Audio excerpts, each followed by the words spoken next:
Hello. My name is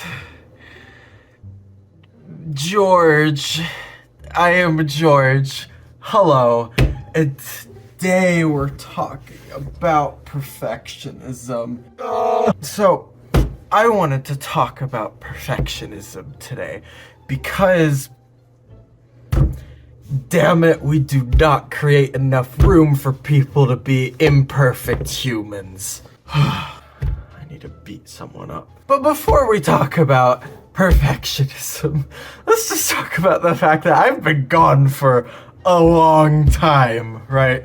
I have, what, almost 5,000 subscribers, and I have not posted since, like, quarantine was the thing that was happening in my life. And so yeah, it's been a while.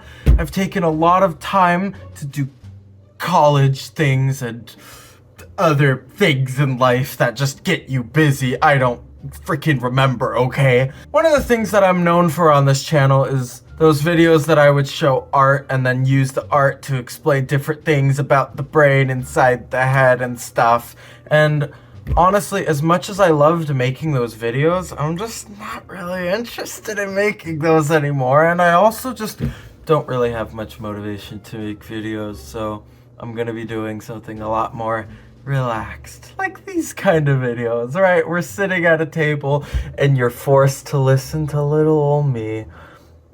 God help you. Let's discuss perfectionism for a moment, right? Or more accurately, let's just talk about normalizing imperfectionism, if that's even a word. No, I have no fucking clue. By the way, I'm gonna cuss in these, so get used to it. One thing I've learned from over the years is that the expectations that we set for ourselves leads to a lot of suffering, right? So, for example, let's just use dating or college as the perfect example for this, right? If I go into... We're good. If I go into a college class and I expect, hey, I'm going to fail this class, right? Regardless of whether or not I fail that class, the expectations that I have going into it, I'm going to be suffering the entire time I am taking that class, okay? Or if I go into a class and I say, I'm going to pass this, right? If I pass it, sure, great. But then if I fail, it's gonna hurt a lot more as a result, right?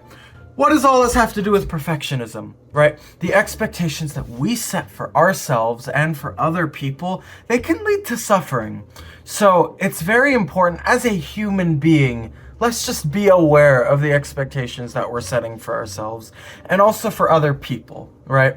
One thing we talk about a lot with psychology is this thing called cognitive distortions.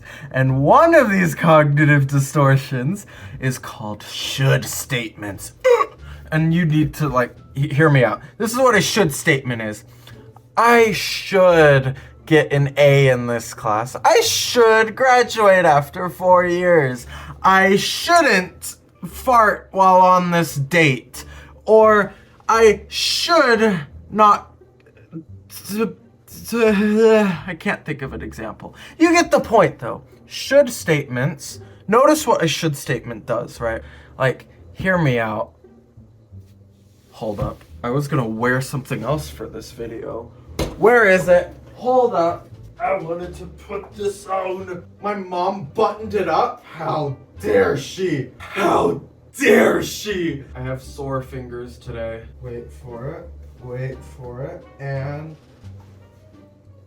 I'm fabulous now. That's beside the point. Think about, crap. Think about, what a should statement does, right? When you set up that expectation of I should, you should, I shouldn't, you shouldn't, or ought to, whatever. Whatever you think those types of thoughts, think about what the natural response is. It creates a very limited space for people to be human. Because no matter what you think people should or shouldn't be, People are going to be or do those things, and life is going to become ways that you don't want it to be.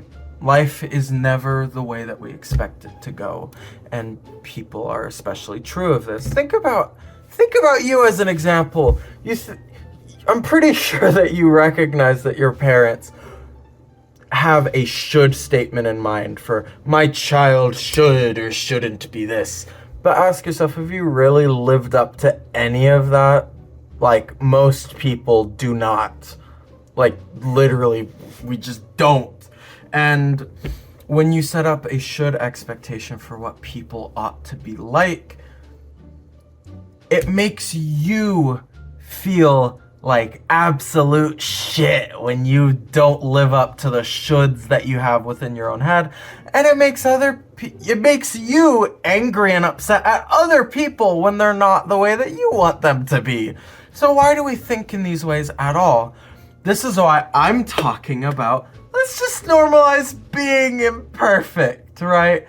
Have you guys seen the movie Black Swan with our dearest Natalie Portman, or the movie, what's that movie with the drumming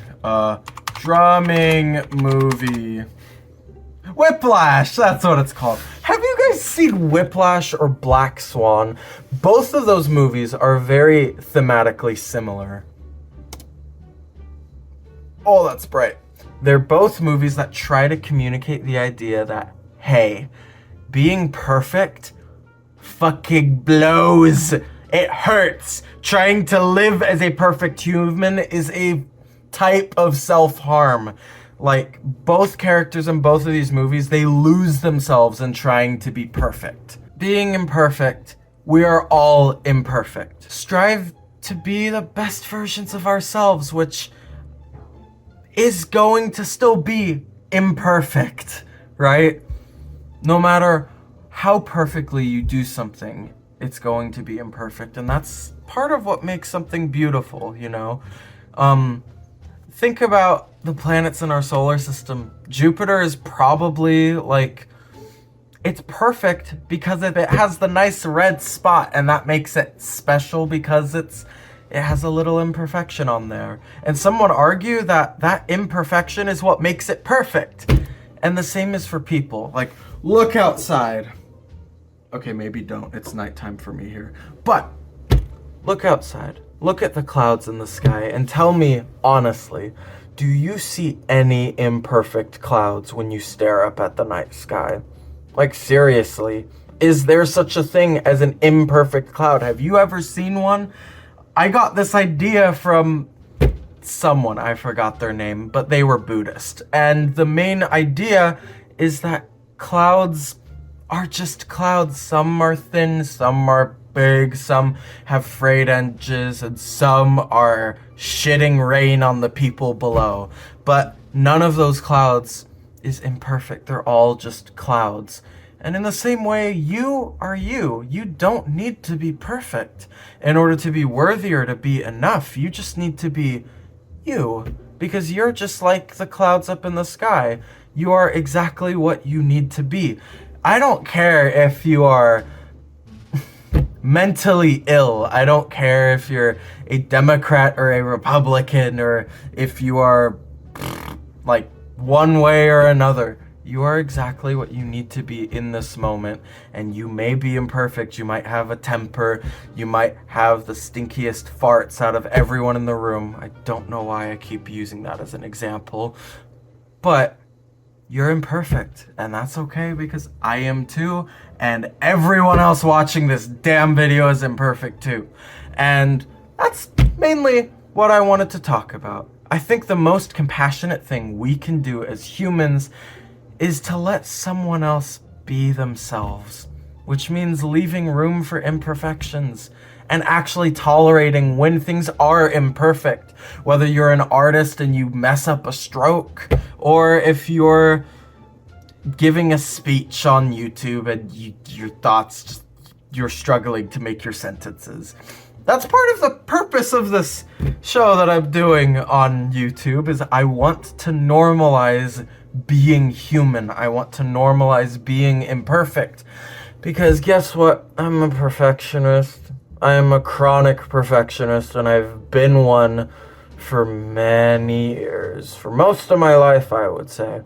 And so I'm trying to normalize all of this by making these videos in one take. If you ever see me cutting away in these videos, it's usually to either cut out silent gaps or just for comedic effect, such as yeah, so I might cut away just to make funny things sometimes. I don't know. I'm hyperactive. Deal with it. But yeah, I mainly just wanted to make this to normalize being imperfect, and I'm gonna do that by just taking these videos in one take. So there's gonna be a lot of imperfection in these videos. Also, I'm gonna end each of these videos by singing a song for my viewers. What do I call you guys? I wanted to call you guys the Geek Squad, but I know for a fact that Best Buy beat me to that. So leave a message in the comments below what the fork you want to be called. As a subscriber base, I have no clue. I'm so sorry. Anyways, yeah, thank you for listening to me rant. And tune in to the next video. Oh, I'm gonna sing this song because Reagan would find it hilarious. You can tell the world you never was my girl. You can burn my clothes up when I'm gone. Or you can tell your friends just what a fool I've been and laugh and joke about me on the phone. You can tell my arms go back into the farm. You can tell my feet to hit the floor. Or you can tell my lips to tell my fingertips they won't be reaching out for you no more. Baby, don't tell my heart, my achy, breaky heart. I just don't think he'd understand. And if you tell my heart, my achy, breaky heart, he might blow up and kill this man.